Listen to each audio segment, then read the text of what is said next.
As satellite cities across England continue to become economic strongholds, lofty house prices have become off-putting to potential buyers who are moving to where the money is.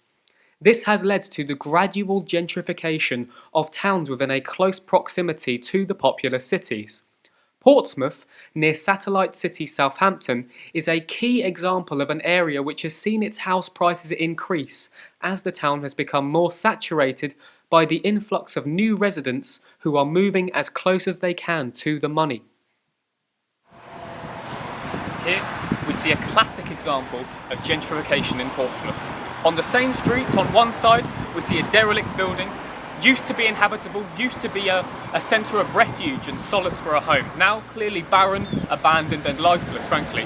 And on the other side of St James Street, on the same road, we see a prime example of new age, modern, middle-class apartments where families can move in, set up shop, start a life for their family. But what about the other side of the street? What about the other side of Portsmouth?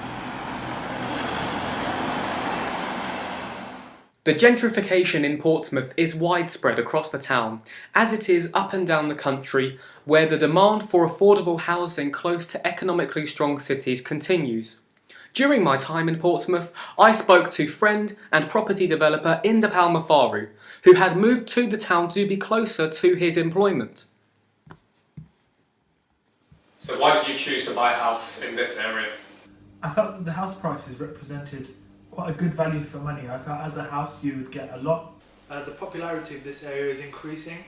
There are a lot more houses going up for rent and are getting taken off the market very quickly due to people wishing to live there. I can see the market expanding very positively, especially for first-time house buyers at this moment in time.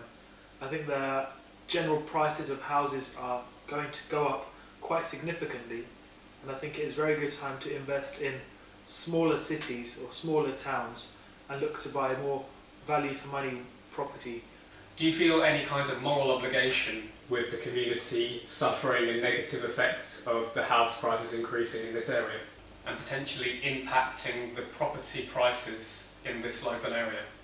No, I don't feel that way at all. I think that if houses are selling for a higher price bracket, that would imply that people on a more disposable income or people on a higher wage will be able to invest and live in the town and city itself. So I feel that people that are earning more, that are able to buy the more expensive price bracket house, would generally bring more money into the surrounding community and put it into more local businesses. Though it may be worrying to think that the small community you live in may become the new home for a host of new residents, it is only negative assumption to think that those newfound townspeople may detrimentally impact the local area. What is for certain, however, whether you think it is for the better or worse, towns across the country are growing with increasing populations, housing renovations, and infrastructural developments. Towns are growing, they are developing, and they are changing. Reporting for Euroviews, I have been James Charles Cantwell.